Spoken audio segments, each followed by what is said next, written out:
Hello बच्चों, आज का हमारा टॉपिक है अपरिमेयी संख्याएं, जो कि क्लास 10th का चैप्टर है। और इसमें सिद्ध करो कि √2 एक अपरिमेयी संख्या है, इस तरह के सवाल आते हैं। तो आज हम इस वीडियो में सिद्ध करेंगे कि √2 एक अपरिमेयी संख्या है। तो वीडियो को कंप्लीट देखिएगा और अगर पसंद आए तो एक लाइक जरूर कीजिएगा।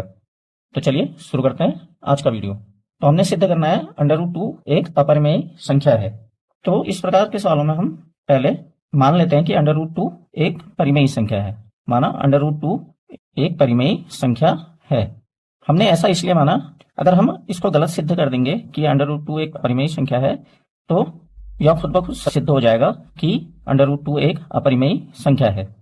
अब यदि √2 एक परिमेयी संख्या है तो हम √2 को P/Q के रूप में निरूपित कर सकते हैं, यानी लिख सकते हैं, जहां पर P और Q सहभाज्य पूर्णांक है, यानी P और Q में एक के अलावा कोई भी कॉमन गुणनखंड नहीं होगा। तो इस समीकरण से हम लिख सकते हैं P बराबर √2Q। यहां से अंडर रूट हटाने के लिए हम दोनों ओर वर्ग करेंगे। तो दोनों ओर वर्ग करने पर तो हमको मिलेगा P² बराबर 2Q²। इसको हम समीकरण 1 मान लेते हैं। अब यहां से आप देख सकते हैं P² बराबर 2Q² है, तो समीकरण 1 में आप देख सकते हैं कि P² एक सम संख्या है। सम संख्या इसलिए है क्योंकि 2 इसका एक गुणांक है। तो अगर P² एक सम संख्या है तो P भी सम संख्या होगी। अब क्योंकि P एक सम संख्या है इसलिए माना P बराबर 2K। P बराबर 2K हमने इसलिए माना है, यदि आप यहाँ पर K का मान 1, 2, 3, 4 रखेंगे तो P का मान हमेशा एक सम संख्या ही आएगा। तो इसलिए हम P को 2K मान रहे हैं। P के इस मान को हम समीकरण 1 में रखकर देखते हैं। तो P की जगह पे हम 2K रख देंगे, तो 2K का होल स्क्वायर बराबर 2Q²। अब इससे सॉल्व करते हैं तो यहां से हमको मिलेगा 4K² बराबर 2Q²। तो आप इसको हम इसे ऐसे भी लिख सकते हैं, Q बराबर 4K² बट्टे 2। तो यहाँ पे 4 2 से डिवाइड होगा 2 बार, तो Q² बराबर होगा 2K²।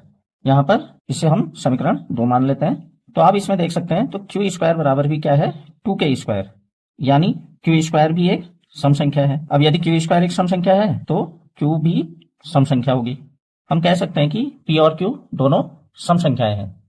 अतः हमने पाया कि P और Q दोनों सम संख्याएं हैं। अब यदि P और Q दोनों सम संख्याएं हैं तो 2 भी P और Q का गुणनखंड होगा। पर जब हमने माना था कि √2 एक परिमेयी संख्या है, यानी इसको P/Q के रूप में व्यक्त कर सकते हैं, तो यहाँ पर P और Q सहभाज्य होते हैं, यानी P और Q का केवल एक ही गुणनखंड हो सकता है, वो है 1।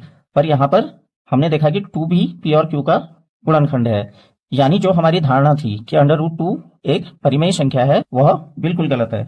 अतः इससे सिद्ध होता है कि √2 एक अपरिमेयी संख्या है। उम्मीद करता हूं कि आपको √2 एक अपरिमेयी संख्या है सिद्ध करना समझ में आया होगा। अगर इससे रिलेटेड आपका कोई भी क्वेश्चन है तो उसे आप कमेंट बॉक्स में पूछ सकते हैं। तो आज के वीडियो में बस इतना ही।